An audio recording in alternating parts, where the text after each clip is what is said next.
Ayub 12 ayat 1 sampai 25.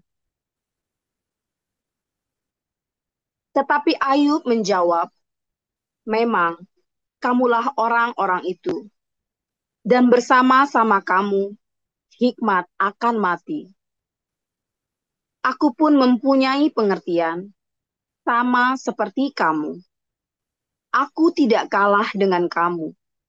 Siapa tidak tahu hal-hal serupa itu? Aku menjadi tertawaan sesamaku. Aku yang mendapat jawaban dari Allah bila aku berseru kepadanya. Orang yang benar dan saleh menjadi tertawaan. Penghinaan bagi orang yang celaka. Demikianlah pendapat orang yang hidup aman. Suatu pukulan bagi orang yang tergelincir kakinya. Tetapi amanlah kemah para perusak, dan tentramlah mereka yang membangkitkan muka Allah. Mereka yang hendak membawa Allah dalam tangannya. Tetapi bertanyalah kepada binatang, maka engkau akan diberinya pengajaran. Kepada burung di udara, maka engkau akan diberinya keterangan. Atau bertuturlah kepada bumi, maka engkau akan diberinya pengajaran. Bahkan ikan di laut akan bercerita kepadamu. Siapa di antara semuanya itu yang tidak tahu bahwa tangan Allah yang melakukan itu, bahwa di dalam tangannya terletak nyawa segala yang hidup dan nafas setiap manusia? Bukankah telinga menguji kata-kata, seperti langit-langit mencecap makanan? Konon hikmat ada pada orang yang tua, dan pengertian pada orang yang lanjut umurnya. Tetapi pada Allah lah hikmat dan kekuatan. Dialah yang mempunyai pertimbangan dan pengertian. Bila ia membongkar, tidak ada yang dapat membangun kembali. Bila ia menangkap seseorang, tidak ada yang dapat melepaskannya. Bila ia membendung air, keringlah semuanya. Bila ia melepaskannya mengalir, maka tanah dilandanya. Pada dialah kuasa dan kemenangan. Dialah yang menguasai, baik orang yang tersesat maupun orang yang menyesatkan. Dia yang mengiring menteri dengan telanjang, dan para hakim dikebodohkannya. Dia membuka belenggu yang dikenakan oleh raja-raja dan mengikat pinggang mereka dengan tali pengikat. Dia yang mengiring dan menggeledah para imam dan menggulingkan yang kokoh. Dia yang membungkamkan orang-orang yang dipercaya, menjadikan para tua-tua hilang akal. Dia yang mendatangkan penghinaan kepada para pemuka dan melepaskan ikat pinggang orang kuat. Dia yang menyingkapkan rahasia kegelapan dan mendatangkan kelam pekat pada terang. Dia yang membuat bangsa-bangsa bertumbuh, lalu membinasakannya, dan memperbanyak bangsa-bangsa, lalu menghalau mereka. Dia yang menyebabkan para pemimpin dunia kehilangan akal dan membuat mereka tersesat di padang belantara yang tidak ada jalannya. Mereka meraba-raba dalam kegelapan yang tidak ada terangnya, dan ia membuat mereka berjalan terhuyung-huyung seperti orang mabuk.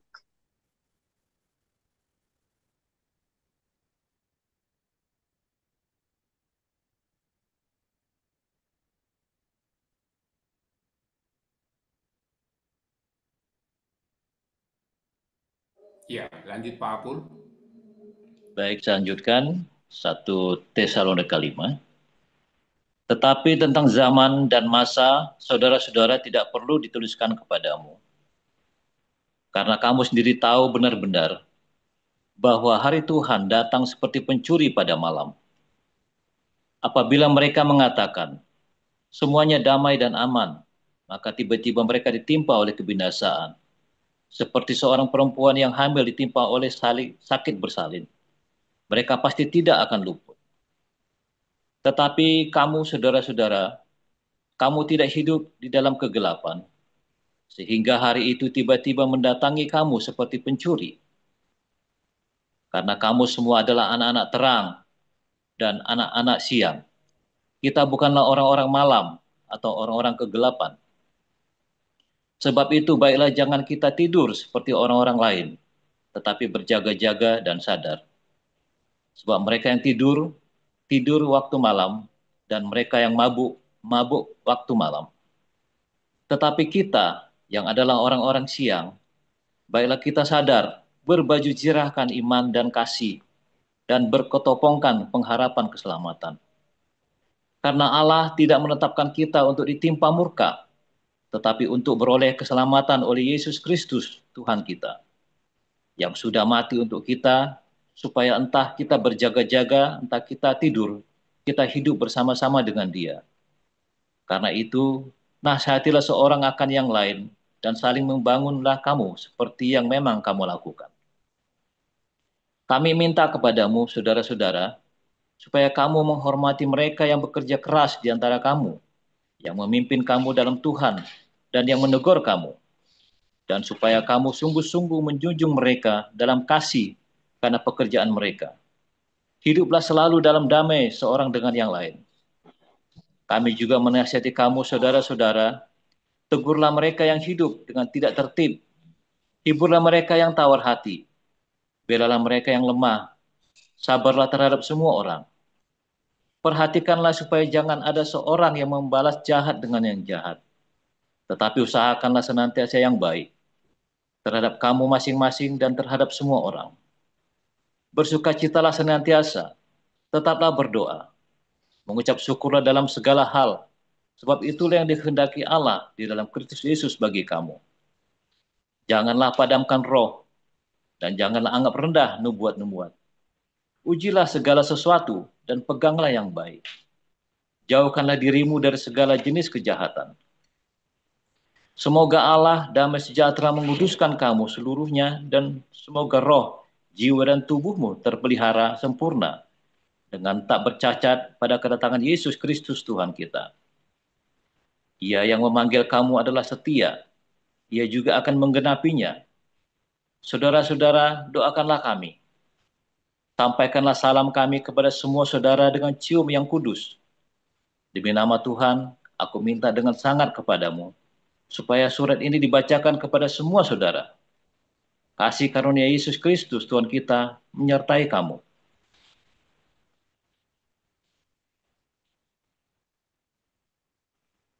Yesaya 35.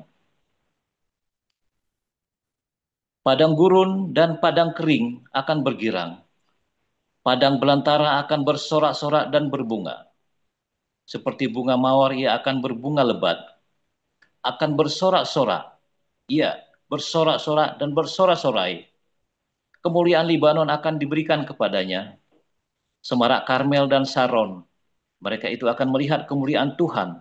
Semarak Allah kita. Kuatkanlah tangan yang lemah lesu. Dan teguhkanlah lutut yang goyah. Katakanlah kepada orang-orang yang tawar hati. Kuatkanlah hati, jangan takut. Lihatlah, Allahmu akan datang dengan pembalasan. Dan dengan ganjaran Allah, ia sendiri akan menyelamatkan kamu. Pada waktu itu, mata orang-orang buta akan dicelikkan. Dan telinga orang-orang tuli akan dibuka. Pada waktu itu, orang lumpuh akan melompat seperti rusa. Dan mulut orang bisu akan bersorak-sorai. Sebab mata air memancar di padang gurun. Dan sungai di padang belantara. Tanah pasir yang hangat akan menjadi kolam. Dan tanah kersang menjadi sumber-sumber air. Di tempat serigala berbaring akan tumbuh tebu dan pandan. Di situ akan ada jalan raya yang akan disebutkan jalan kudus. Orang yang tidak tahir tidak akan melintasinya, dan orang-orang pandir tidak akan mengembara di atasnya. Di situ tidak akan ada singa, binatang buas tidak akan menjalaninya, dan tidak akan terdapat di sana. Orang-orang yang diselamatkan akan berjalan di situ, dan orang-orang yang dibebaskan Tuhan akan pulang dan masuk ke Sion dengan bersorak-sorai. Sedang sukacita abadi meliputi mereka. Kegirangan dan sukacita akan memenuhi mereka. Kedukaan dan keluh kesah akan menjauh. Demikian firman Tuhan. Haleluya. Firman Tuhan selalu baru setiap hari. Ketika kita menanti-nantikan Tuhan dengan penuh cinta, dengan penuh belas kasih, saudara. Jangan lupa terus berbuat baik, ya. Jangan lupa terus berbuat baik. Dan selalu bersukacita di padang gurun. Aduh, ini paling retorika. Saudara, di padang gurun mana bisa bersukacita? Ayo, saudara, jujur. Siapa di sini yang bisa bersukacita selalu di padang gurun? Mungkin 1 dari 1.000.000 orang Kristen kali, saudara. Ya, saudara ya. Bisa bersukacita di padang gurun. Kita ngomong yang realistis saja, saudara. Kamu lagi banyak hutangnya, kamu lagi sakit-sakitan terus, saudara ya. Istrimu lagi meninggalkan kamu, anakmu kena narkoba, kamu bisa gitu bilang sukacita, saudara. Ya, saudara ya. Bagus lah ngeluh ya. Tiap hari ngomel-ngomel terus, aku senggol dikit ngamuk dia ya.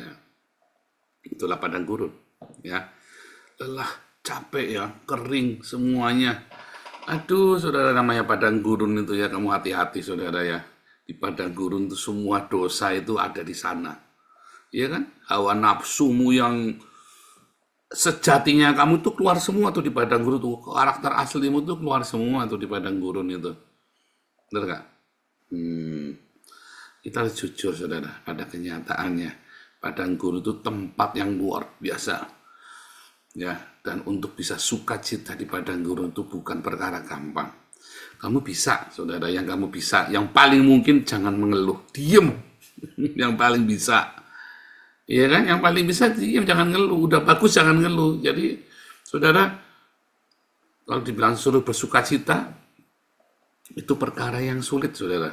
Ya, perkara, bisa, selalu ada yang bisa. Ya, dalam latihan, ya. Dengan melatih, dengan Anda melihat setiap hari, ya, punya iman yang luar biasa, Anda bisa, saudara ya. Tetapi masalahnya firman Tuhan suruh kamu bersukacita loh, saudara. Bersukacitalah senantiasa. Waduh, ini lagi diuber-uber mau mati, suruh bersukacitalah senantiasa. Paulus itu kan diuber-uber, para murid zaman itu diuber-uber sama pemerintah Roma, mau dibunuh, saudara. Kalau ketangkep, ya, kamu akan disalib hidup-hidup, dibakar, saudara. Disuruh bersukacita. Kalau sampai kamu bisa bersukacita, pasti kamu sudah sakit jiwa saat itu, saudara. Dan memang orang-orang Kristen adalah orang-orang yang tidak normal. Sama seperti orang Islam.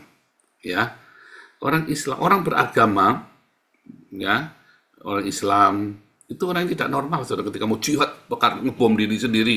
Lagi damai, ya, nggak ada angin, nggak ada hujan, tiba-tiba ngebom diri sendiri, kan nggak normal. Itu kan, kamu nggak sehat itu, saudara, otaknya tuh. Jiwanya nggak sehat itu.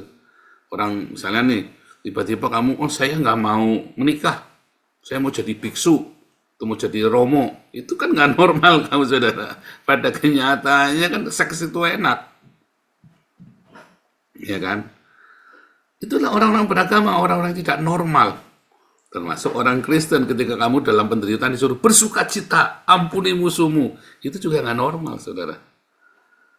Iya toh, kamu punya musuh palingnya gebuk, saudara. Musuh dia baru nyolek anakmu, baru bikin nggak bener sama anakmu. Kalau saya ketemu ya tak gebuk dulu. Nggak urusan. Nggak ngampuni nanti. Urusan ngampuni, urusan Tuhan, katanya Putin. Tugasku adalah ngebuki kamu.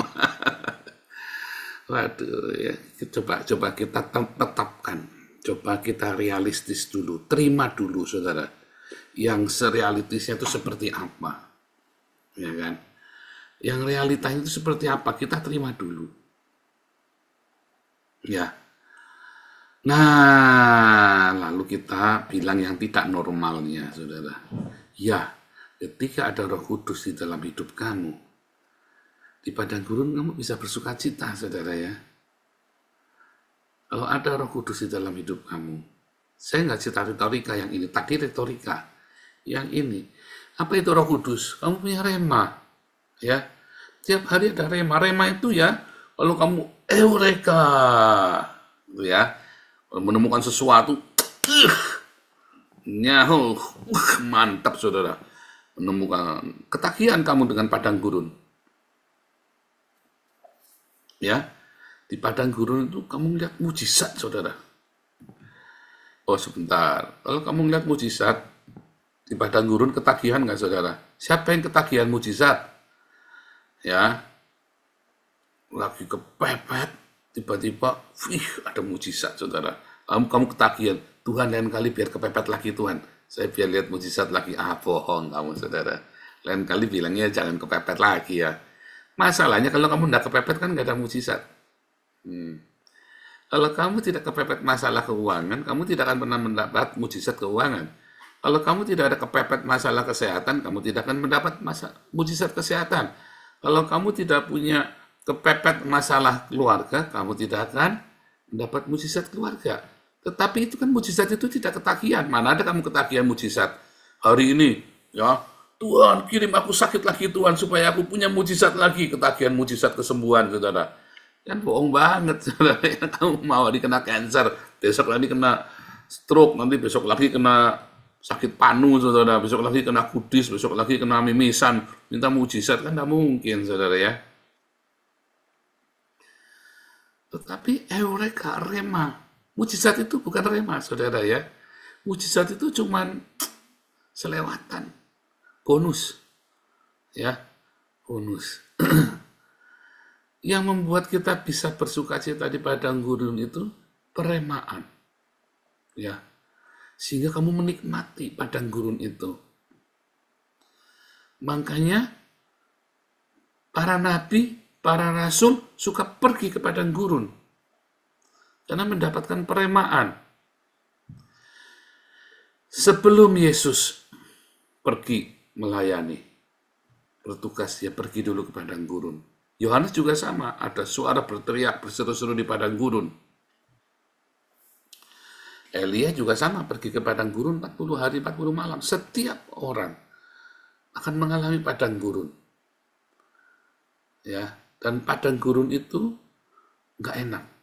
Kalau bisa, kita nggak masuk sana. Ketagihan. Kalau ketagihan, Yesus bolak-balik ke padang gurun 40 hari, saudara.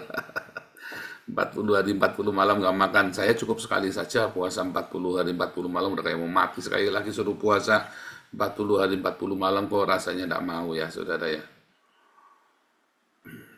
Kalau suruh saya masuk ke padang gurun lagi, mau nggak? Aduh Tuhan, kalau bisa jangan Tuhan.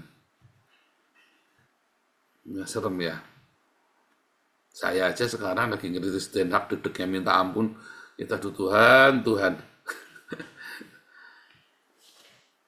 Saya kan nggak pengen ngeritis stand up, tapi Tuhan tolonglah supaya saya dikuatkan.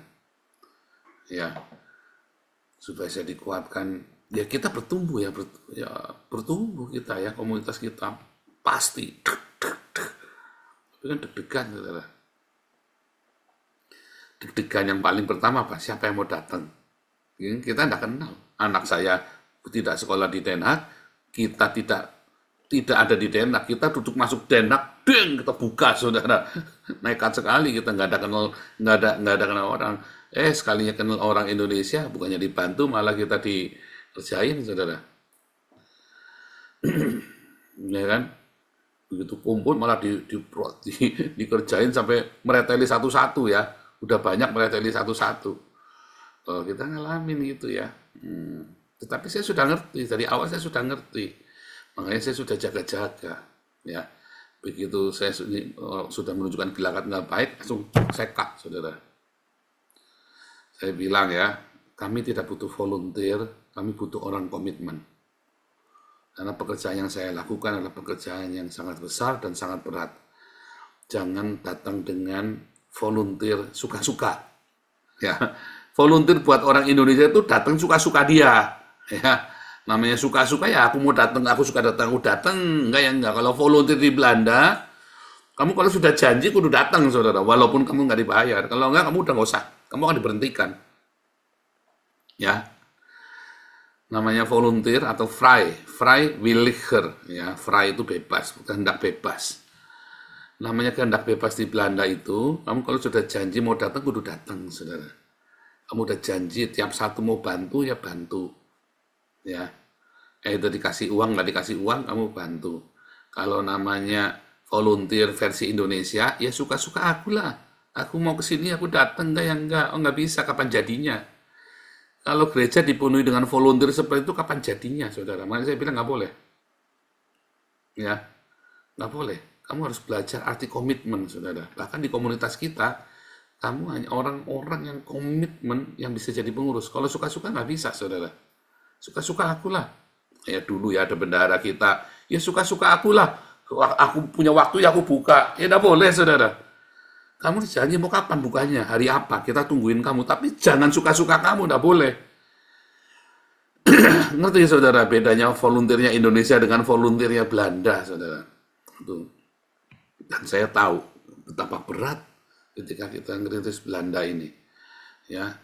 Dan kita bersyukur ya ada ini ya, kita didukung oleh tim pengurus yayasan kita untuk Belanda ini, ya, sehingga ya maaf kata modalnya nggak cuma titik doang saya, saudara ya. Saya benar-benar buka itu dengan kita diawali dengan bikin opwaking itu ya, bikin KKR gede ya, saya datang 100-150 orang 2 hari berturut-turut, sehingga orang tahu kita dan kita bisa kasih makan setiap seminggu 2 kali, ya, kasih makan saudara kita ya, dari donasi Anda semua, yang untuk khusus Project 77 ya, deg-degan kurang ya kurang, donasinya adanya segitu, kalau adanya lebih ya kita dengan senang hati, ya saya nggak akan deg-degan, ya, tapi kita sekarang andalkan Tuhan.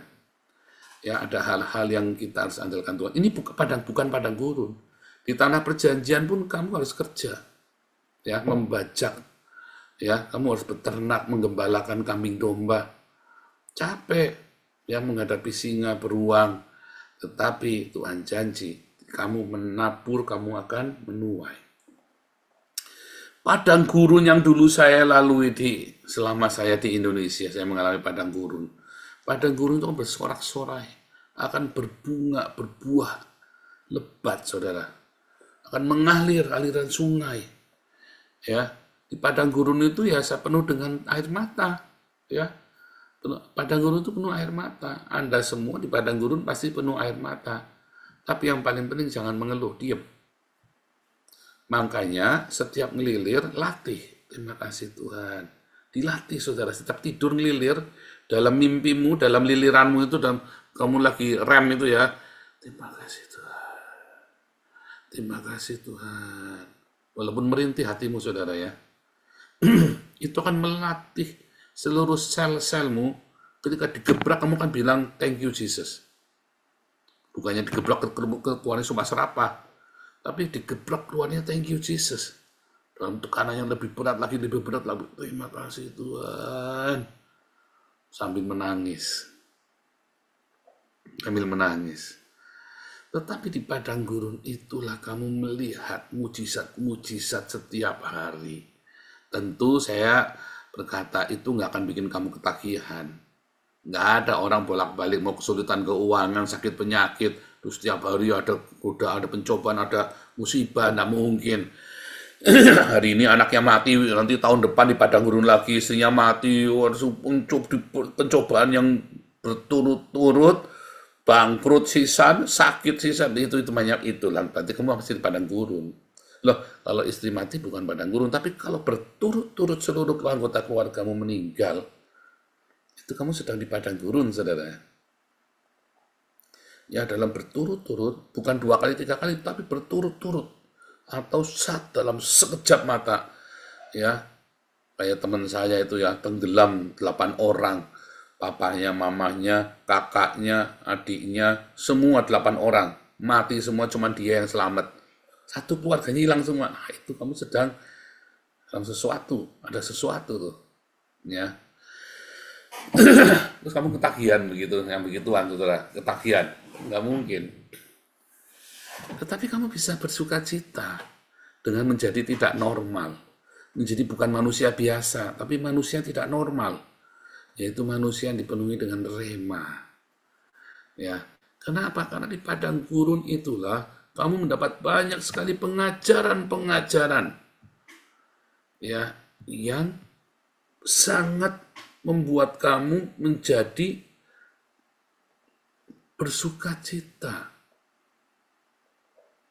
Pengajaran-pengajaran di padang gurun itulah pengajaran-pengajaran yang real. Sebab ketika kamu tidak pernah masuk padang gurun, kamu nggak pernah mengucap syukur tuh apa namanya pencoba, apa namanya diberkati dibanding dengan pencobaan. Karena kamu selalu ada di padang, karena kamu ada di padang gurun, begitu ada burung puyuh datang, kamu mengucap syukur. Biasanya nggak makan daging, hari itu makan daging. Di padang gurun itu tiba-tiba ada air, kamu mengucap syukur. Biasanya kering kan, tiba-tiba ada air. Kalau kamu ada di Belanda, orang Belanda nggak mengucap syukur tuh, mandinya pakai air minum tuh. Ya, kemarin saya ngomong sama Marcel, ada beberapa orang di Pastori tersinggung karena nggak boleh berendam. Kita kan punya bathtub tuh di Pastori.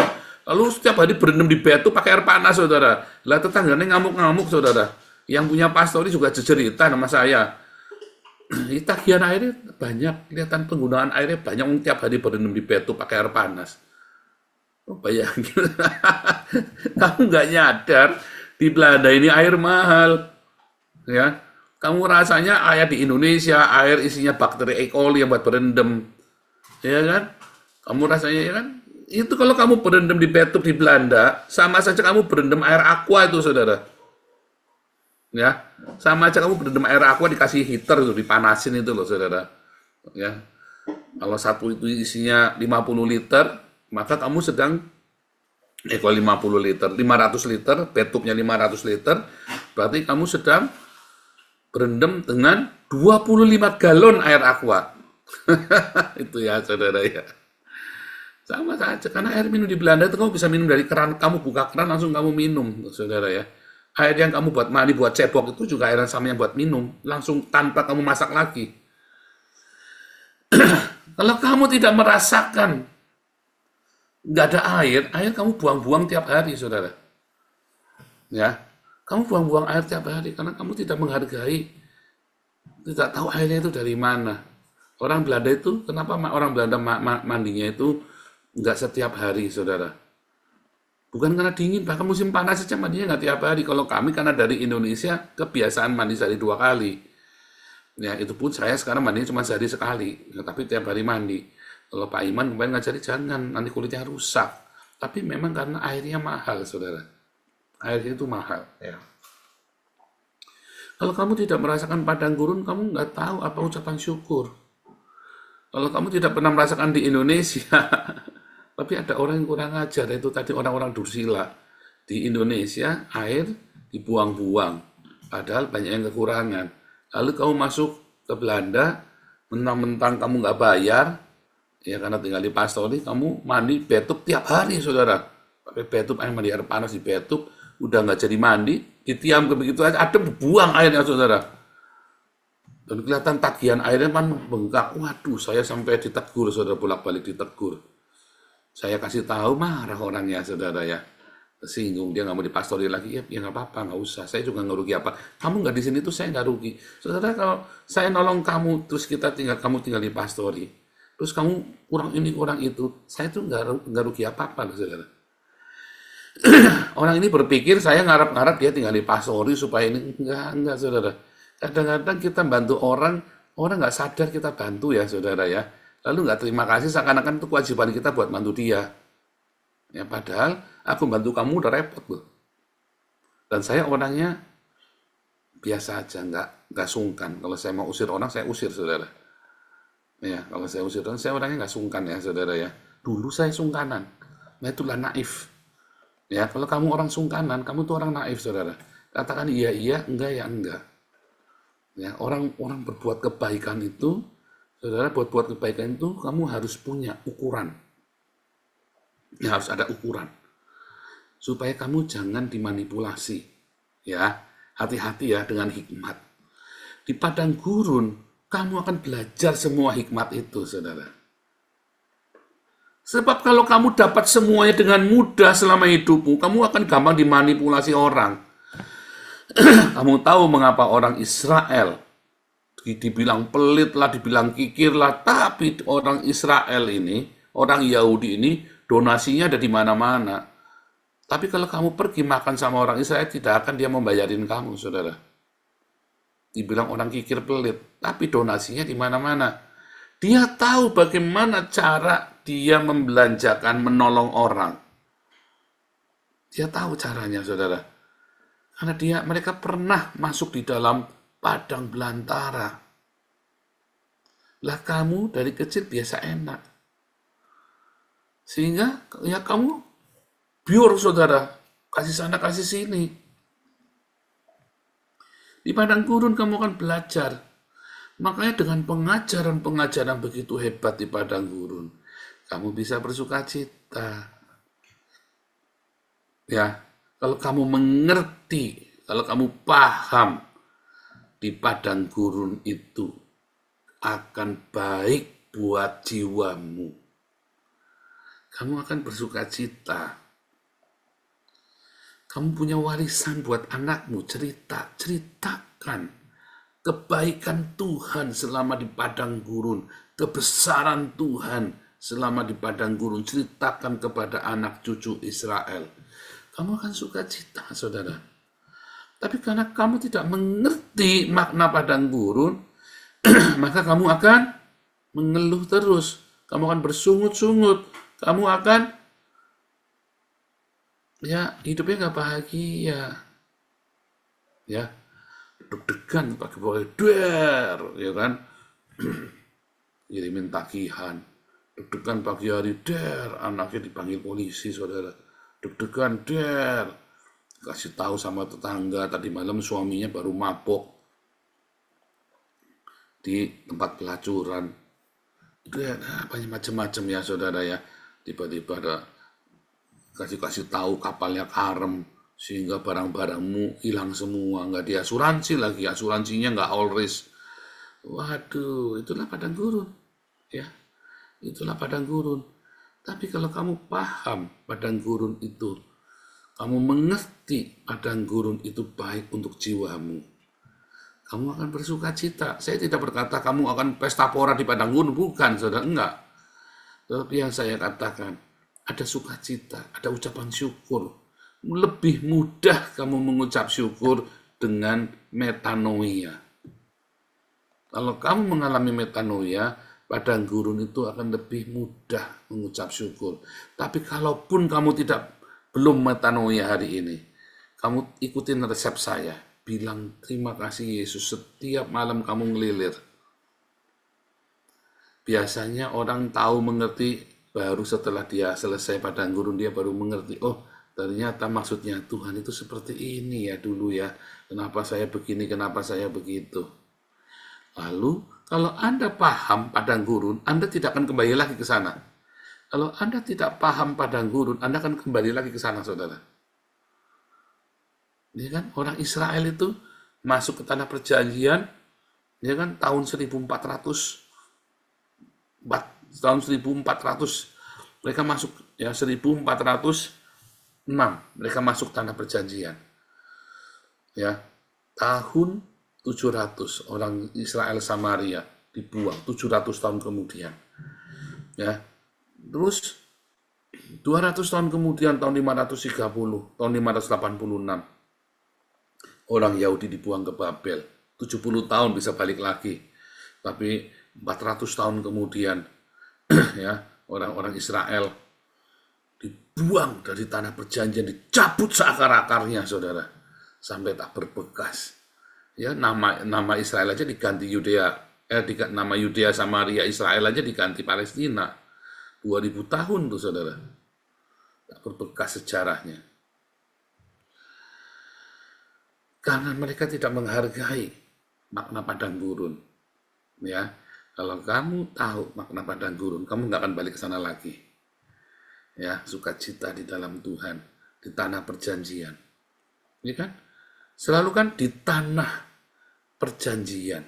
Supaya kamu lanjut umurmu dan kamu diberkati di tanah yang Tuhan janjikan kepadamu. Hormati orang tuamu, ya kan?